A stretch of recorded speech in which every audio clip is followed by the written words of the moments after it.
Et pas là maintenant, tu te concentres vraiment sur l'inspiration et l'expiration. Ok, ça va être un peu plus intense. Voilà, l'objectif il est là-bas. Hein. Ok, il n'est pas par terre, il est là-bas. Ok. Voilà, on regarde droit devant soi, droit devant soi. Ses jambes ont déjà foulé le toit de l'Europe et celui de l'Afrique. Elles le porteront bientôt au sommet de l'Amérique. L'Aconcagua, 7000 mètres d'altitude. Morad Ferrahi est dans la dernière ligne droite de sa préparation physique. Il lui reste 3 semaines avant de décoller pour l'Argentine.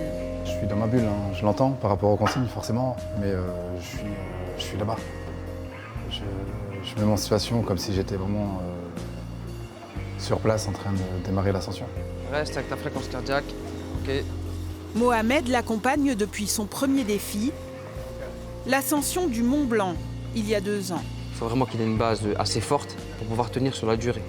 C'est normal. Une base d'aérobie, mais aussi une base d'endurance de force, c'est-à-dire qu'il faut qu'il soit fort longtemps. Il ne va pas faire des grosses marches de 7 à 8 heures par jour. Donc il ne faut pas physiquement, surtout musculairement, il ne faut pas qu'il puisse lâcher. C'est un honneur en fait. C'est un honneur de pouvoir accompagner une personne comme Mourad qui vous en montre en fait tous les jours. Et de toutes les couleurs. De toutes les couleurs. 1 an après le Mont Blanc, Morad Ferrahi est parti à l'assaut du Kilimandjaro, 1000 mètres de plus. J'ai envie d'une bonne douche et j'ai profité d'avoir encore du jus de redescendre et je l'ai fait en 6 jours le tête. Un exploit de plus, une victoire encore sur un handicap diagnostiqué à l'âge de 6 ans.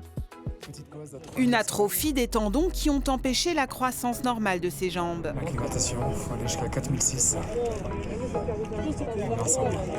J'ai tout fait comme tout le monde, mes parents m'ont scolarisé comme tout le monde, même les activités sportives. J'avais pas l'opportunité de faire un match de foot. C'est vrai que ça m'a beaucoup forgé, ça m'a beaucoup déçu. Je repartais seul, le regard des gens. Mais non, je donne pas raison à ces personnes-là. Je me dis, je me bats, la vie c'est un combat. Hein. Moi, le 100%, je sais pas ce que c'est. Je dois toujours être à 300%. Aujourd'hui, demain. L'insatiable grimpeur enchaîne 13 entraînements par semaine, tôt le matin, tard le soir. Il ne renonce jamais. Des gens qui n'y arrivent pas, peut-être, elles vont se dire, ah, bah, tiens, pourquoi pas moi? Et c'est le but du message, et toujours porter un regard différent du handicap, se dire, valide ou invalide, et il y a un seul regard, tout le monde a la voie à l'inclusion, et de se dire, on est tous égaux, il faut la croquer, la vie, on vit qu'une fois, et il faut faire les choses, peu importe comment nous sommes. Morad Ferrahi nous a dit que l'Aconcagua serait son dernier sommet. On a du mal à le croire. Sa volonté est du genre à déplacer les montagnes.